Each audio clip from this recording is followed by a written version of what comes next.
So for the person who's out there who may be interested in program management, whether you're thinking of changing careers or you might be finishing up school and is considering program management in tech space, I wanted to create this little video to kind of help you assess if you're ready or not for a program management role. I recently had an opportunity on behalf of Microsoft to attend the AUCC Career Fair here in Atlanta. And, it was an interesting time. I got to connect with a lot of different students there. And not only hear about just their general career aspirations and their pursuits and what they're going for, but generally get to get an understanding of the struggles that they're having and, what kind of blockers are they having on their journey towards, landing their career in tech.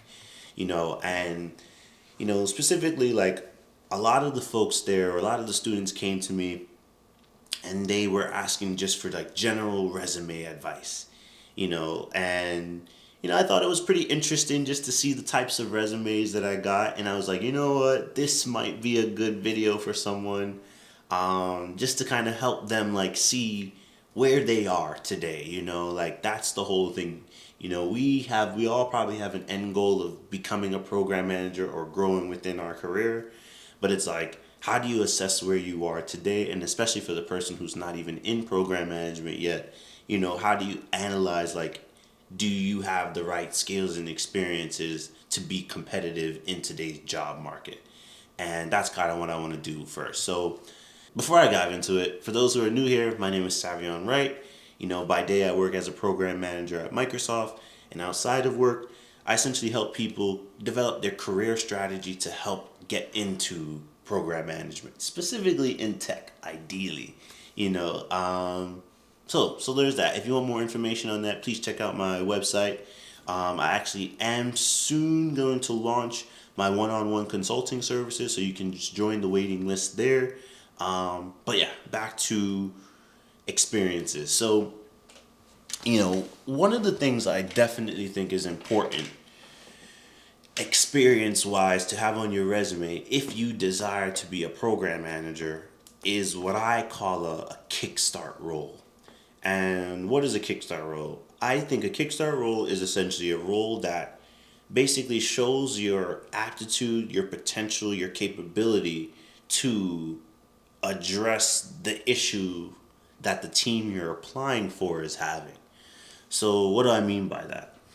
So I want us to shift focuses for a little bit to put ourselves in the shoes of a hiring manager, right? So hiring manager, they have a problem on their team. They need a program manager to kind of come in, get stuff in order, make sure things is moving successfully. Okay, cool. So this hiring manager, I need someone to solve this problem on my team. Job requisition goes out. That's the application you see on your career site. Cool.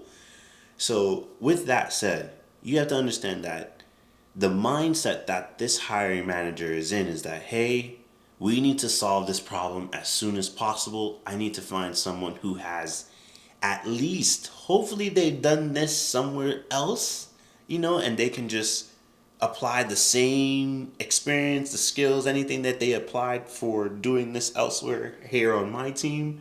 But if not, get someone that's damn near close. That's the mindset I would assume that a hiring manager is in when, looking for a role.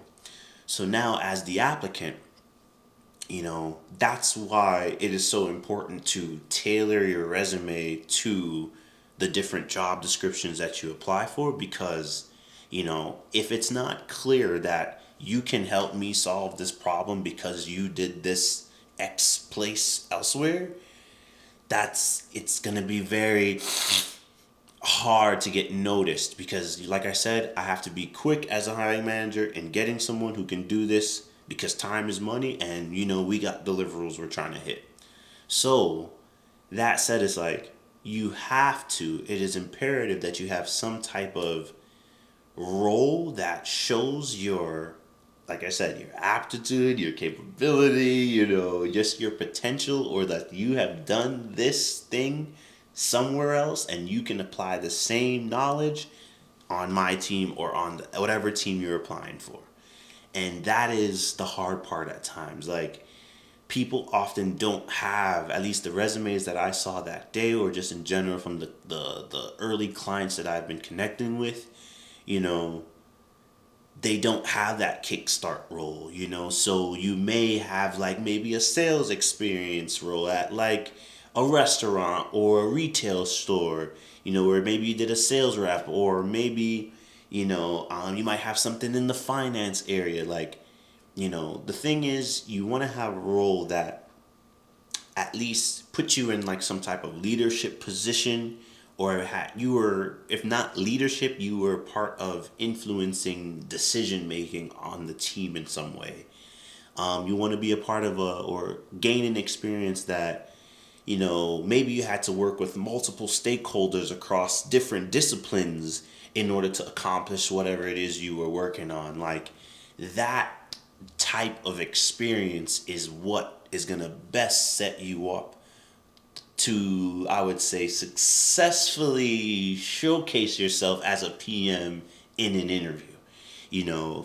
Myself, I worked at Lacoste, and I was, by, Lacoste's definition, a sales associate. And it's like, okay, what does that mean? You sold polos. Yes, that can be the story you run with. Or one can say, hey, focus on the customer journey and, the customer needs assessment that kind of goes on as a sales associate, So, this person came in, they didn't know what they wanted to wear. What did I have to do? Figure out why they even wanted to buy a polo. What is their event? Maybe what colors do they not like and dislike, or dislike and like. What other what other clothing items do they have in their closet that maybe they can pair a new polo with or something. Those are all things I had to like employ as a sales associate, that me as a program manager, clear that I wanted to be in the web development space. Whether this person is buying a polo or maybe buying something on a website or interacting with a website, they still have a need. They're coming to the website for something, and my goal as a PM is to be clear with, what needs to be built to ensure that the customer needs are being met as a PM, or the customer needs are being met with the website.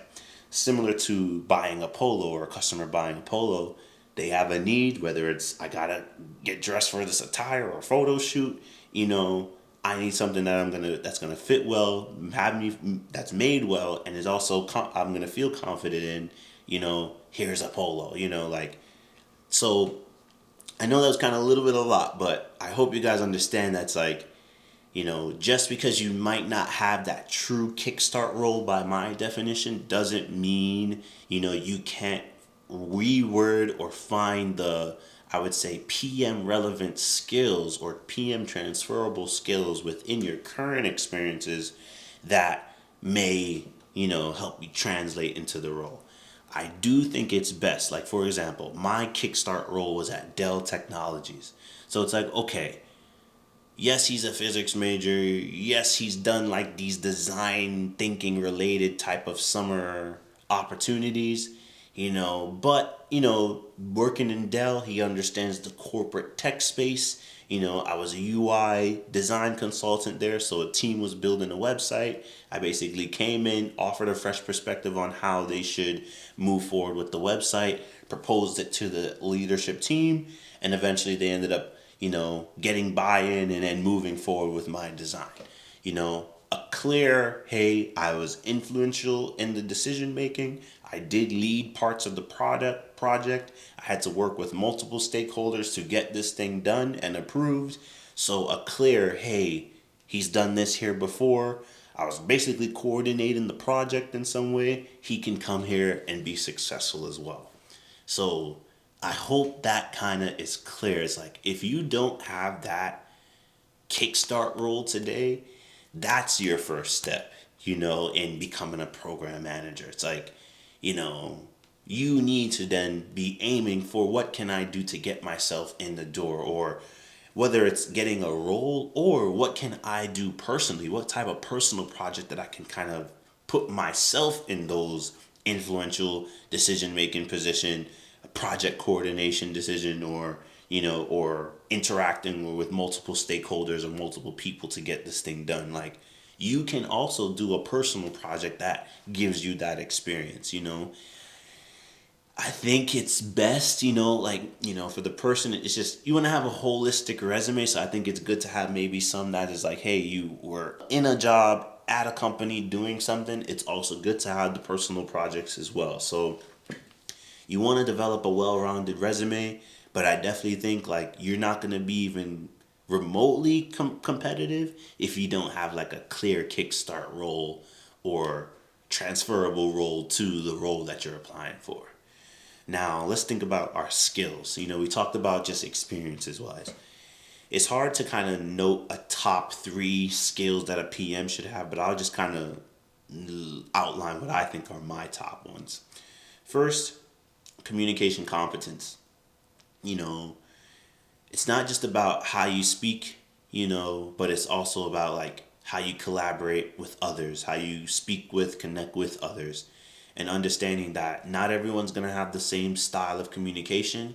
You have to be able to adapt to whomever you're currently looking at talking to, you know, and that's I would say is my most used skill as a PM because I'm constantly talking, a lot of listening as well, but I need to understand that, hey, if I need to get something out of my engineers, I can't approach them the same way I would approach my manager, my skip manager, other PMs on my team, my researchers.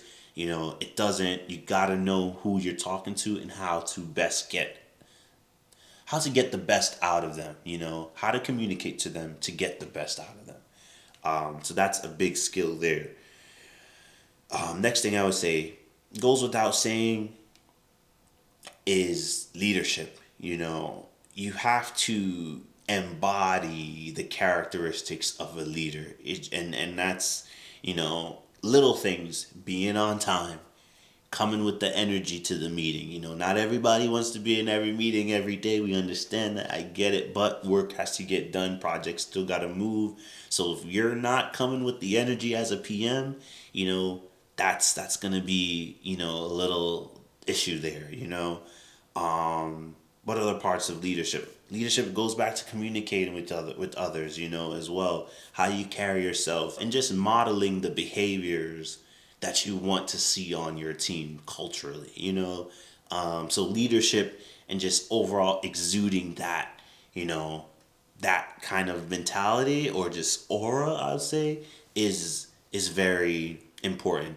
And it doesn't need to be in like a overzealous, I need to own the room kind of thing, but it is about being confident in yourself, understanding and being clear with like what you know and what you don't know, being proactive and figuring out the things that are related to the project that you should know. And then it's like, hey, any information that the rest of the team should know that you may have, ensuring that you are evangelizing and, getting the word out to ensure that everyone's on one accord as much as possible throughout your project life cycle. So leadership, big thing there. Want to ensure that your experiences are showcasing your ability to lead in that way. And then finally, a part of leadership, but maybe a separate thing, is influencing without authority. The word or role program manager has the word manager in there. However, I'm not directly responsible for another person's career success. When it comes promotion season or reward season, I don't have any say in who gets a reward. Now, when it comes to my projects that I work on, I'm over the project, and then the people or stakeholders who end up working on the project. Everything that I do is for the success of the project or the initiative that I'm working on, and that's kind of the most of my influence. So it's like, okay, this engineer doesn't necessarily have to do the work that I say. That's why it's important to like be clear with how I talk to them, understand their interests and motives, and then align or create work for them that is aligned with their interests, goals, personal development goals and things like that. So influencing without authority is the biggest thing, because you don't really have the, hey, I have the power. No, you have to work with people. You have to negotiate with folks, to get things done. It's not always going to happen in your time, and you have to understand that things are going to happen that you can't even plan for. How do you stay poised and adapt accordingly? And then finally, like I just kind of mentioned, my last, like, really more kind of switching to characteristics now of a PM is definitely like poise. Someone who, it's a lot going on, guys, at all times. Like, it's never, there's downtime, but it's not like time where you could just be, oh, kick the legs up and I'm chilling. Like, no, like, things are moving, and you have to be able to handle a lot of different priorities, demands, requests, and all kind of stay organized but remain poised and keep a level head at all times. I don't like the term, oh, never let them see you sweat, but it is that kind of like, never let them see you sweat, because as the program manager, where it's like, hey, you're the go-to person for any questions or issues related to this project, you always want to give off a sense that you are in control and you are aware of what's going on, even in the times where you have no clue what's going on. Because knowing that you don't know is power as well, and being clear that, hey guys, this is the information I have to this point. This is the information I don't have. This is what I'm working on getting, and providing an update to your team like that in some type of form or fashion, instead of like feeling or acting like you know everything or are over everything, you'll get found out eventually. So, yeah, so that's a big thing. You got to keep that poise. You got to stay level headed with it all. And yeah, I would say, like, experience wise, skills wise, and characteristics wise, that's how I would assess if I'm ready or not to be a PM. The last thing I'll say is, like, and I recently learned this and I didn't realize it until now, where it's like the program management role isn't an entry level role. You really have to have the experiences and the skills that truly and clearly demonstrate your ability to be successful in the role. And for those who are in college, who may be just starting and you feel like, oh, I'm so young, it doesn't matter. Like, it's also about having the confidence to know that you are ready for the opportunity. And if that is like one thing I'll like a gem, as far as like in the interview, or what I like to say, the conversations that you all will have for the PM roles you will eventually be getting, you always want to give off a sense that you are ready and competent and the person for the role. In just your aura, it should just give off a sense like, he or he is, they got it. There's something about them that, I feel like you should give that interviewer confidence, just in just how you respond, how you act, how you move, and just how you, if you guys can feel me here, like, in that you are ready for the role, like, and that's, I don't really think that can be taught. That's more just when you've done the work, you have the experiences under your belt, you've practiced your resume enough, you understand any experiences that you've done that correlate or connect to the PM role that you're going for. I think that's when that confidence starts to come out. And then it's about just kind of monitoring, where it's like, you can't be arrogant, but you do have to be confident and like know that you are ready for it. You're ready for the opportunity. You're ready for whatever this company may throw at you. And if you can leave that interviewer with that feeling of just like trust in you, that's what we're going for here, So that's kind of all I have, and I'll kind of leave you all with just do a true assessment of your experiences and your skills, and be honest with yourself. Like, the best thing you can do is be honest in where you are today. And if you feel like you are ready, you have the skills, you're ready, then keep on going, keep on applying, keep on meeting with people, keep on meeting with PMs, keep on interviewing, get those reps in, until you get that yes. But if you're not ready, if you feel like, I might need that kickstart role, or maybe I can do a little personal project to kind of help round out my resume a little bit more. Be honest with yourself. Cool, take the second there, and then next moment you should be starting, what can I do to take action? What can I do to get that kickstart role? How can I change up my resume instead of going for the PM role at Microsoft or Google or Apple right now? Maybe it's the local tech company or the startup that just needs a little bit of PM help that you can get in and get your experience, go get some reps in, and that's how I want you guys to start thinking about this, in that, hey, what is my career strategy? And to be clear with your strategy, you need to understand where you are today, where you want to go, and why. And then we can only start to match or figure out the gap between it, and like, what path do we want to take to get us from where we are today to where we want to go, and that's kind of my goal, and that's how I want to help people. And like, how do we develop your career strategy roadmap, 2 p.m., verbiage to kind of be decided, but that's essentially it. And, I encourage you all to start thinking about that, from now, whether you're in college still, first year or senior year, or already in your corporate job or already in your 9 to 5, and you're like thinking of where do you want to go next, assess your skills and where you're at right now. Go do some research on what the job market is asking of the PM today. It has kind of changed in the last couple of years. So you want to be clear with where you need to upskill, what gaps you have, and then we can figure out how you fill that gap, create that pathway there for you. So once again, this is kind of what I want to do. This is like, so please, if you're interested, I would love to have a conversation with you. Join the waitlist in my website.